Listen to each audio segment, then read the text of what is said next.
नमस्कार मित्रांनो, मी doctor Shubham Ingle MBBS MD medicine नागपूरवरून बोलत आहे. काही दिवसांपासून मी एक बातमी ऐकत आहे जी खूप पसरत चाललेली आहे आणि काही लोकांमध्ये याच्याबद्दल खूप पॅनिक निर्माण झालेला आहे. ही बातमी आहे बाल्ड व्हायरसची. बुलढाणामध्ये काही 4-5 गावांमध्ये ऑलमोस्ट असे रुग्ण आढळलेले आहे ज्यांची संख्या 150 ते 200 आहे.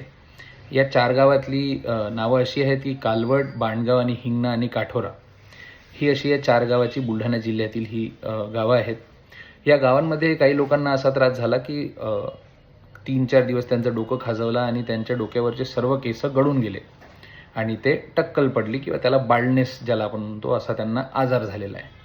तर लोकांनी याला लेबल करून टाकलं की बाल्ड व्हायरस म्हणून आलेला आहे, की एक असा व्हायरस आहे की ज्याच्यामुळे इन्फेक्शन होऊन नंतर लोकांचं टक्कल पडत आहे. तर मला असं वाटतं या गोष्टीबद्दल थोडं रिसर्च करणं, थोडं स्टडी करणं खूप गरजेचं आहे, ज्यांनी करून आपण काहीतरी याच्या निष्कर्षावर पोहोचू शकू. तर बेसिकली जी आपले जे हेअर लॉस असते, नॉर्मली पण आपल्या शरीरात हेअर लॉस होत असतो. नवीन हेअर येत असतात आणि पुराणे हेअर चालले जातात. हेअर एक सायकलमध्ये ग्रोथ होत असते. टेलोजेन, ॲनाजेन आणि एक कॅटाजेन नावाची सायकल असते.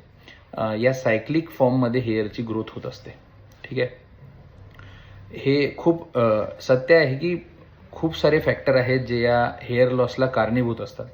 आपण एका पॉझिटिव्ह एजंटवर पोचण्यापुरती, एखाद्या व्हायरसचं नाव घेण्यापुरती आपल्याला बाकी सर्व फॅक्टर पण कन्सिडर करायला पाहिजेत. हे खूप इम्पॉर्टंट आहे हेअर लॉस जाणून घेण्याबद्दल आणि ट्रीट करण्याबद्दल.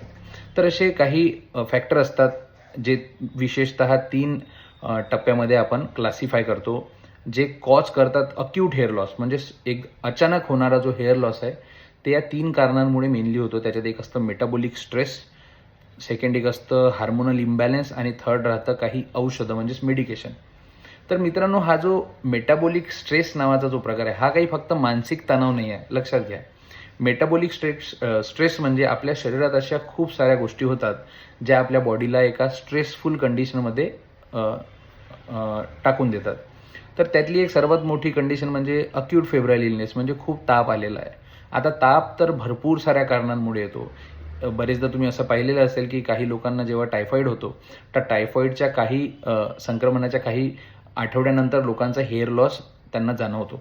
तर त्यातलंच एक अक्यूट फेब्राईल इलनेस, म्हणजे याला पण खूप सारे पॉझिटिव्ह एजंट राहतात. तर अक्यूट फेब्राईल इलनेस नंतर सुद्धा हेअर लॉस होणे शक्य आहे. खूप लोकांचा हेअर लॉस होतो. किंवा एखादा मोठा ॲक्सिडेंट होणे, हा पण एक बॉडीसाठी स्ट्रेस म्हणून काम करू शकतो. किंवा एखादं मोठं ऑपरेशन होणे, याच्यामध्ये सुद्धा हेअर लॉस लोकांना पाहण्यात आलेलं आहे. काही लोकांना पोस्ट मेनोपॉजल म्हणजे मासिक पाळी थांबल्यानंतरच्या ज्या स्त्रिया राहतात त्यांना अचानक हेअर लॉस होणं सुरू होऊन जातो. तर काही लोक जर इस्ट्रोजेन टॅबलेट जर खात असतील आणि ते अचानक सोडून देतात तर त्यांमध्ये पण असा हेअर लॉस आढळलेला आहे. किंवा थायरॉईडचे आजार, याच्यामध्ये सुद्धा हेअर लॉस मिळतो.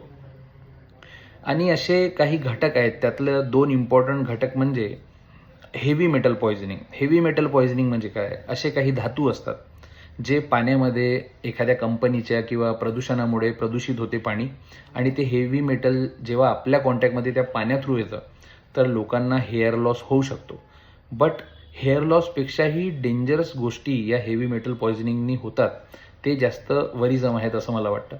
तर हेवी मेटल कोणते असतात? तर त्यात कॅडमियम येतं, आर्सेनिक येतं, लेड येतं आणि मर्क्युरीसुद्धा याच्यात येतं. नायट्रेट्सचे प्रमाण जर वाढले त्यामध्ये सुद्धा लोकांना हेअर लॉस होऊ शकतं, पाण्यातील नायट्रेट्सचे प्रमाण.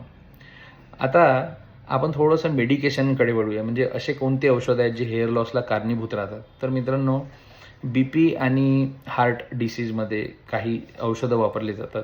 ते पण खूप कॉमनली हेअर लॉस कॉज करतात. त्यातलं एक आहे बीटा ब्लॉकर.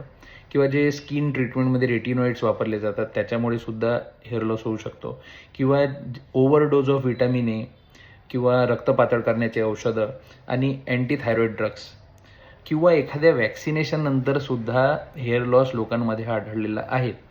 आता मला सांगा, एवढे सगळे कारण असताना आपण सरळ एखाद्या हेअर लॉसला जो अक्यूट आहे त्याला आपण सरळ सरळ जर एखाद्या व्हायरसचं नाव देऊ तर I think it is not a right thing. आता बुलढाणा जिल्ह्यामध्ये काही भागातच ही रुग्ण आढळलेली आहे. तर तिथले एन्व्हायरमेंटल फॅक्टर, तिथली पाण्याची त्याचं तिथल्या पाण्याचे स्टँडर्ड कसे आहेत, तिथले हेवी मेटल कसे आहेत हे तिथे चेकअप करणं सुरू आहे. तिथे चांगली इथे टीम बनलेली आहे जी याचं रिसर्च करत आहे. सेकंड पार्ट म्हणजे तिथल्या लोकांच्या डोक्यावरून बायोप्सी घेतलेली, म्हणजे चमडीचा डोक्याच्या स्काल्पचा तुकडा घेतलेला आहे आणि त्याची स्टडीसुद्धा आता सुरू आहे.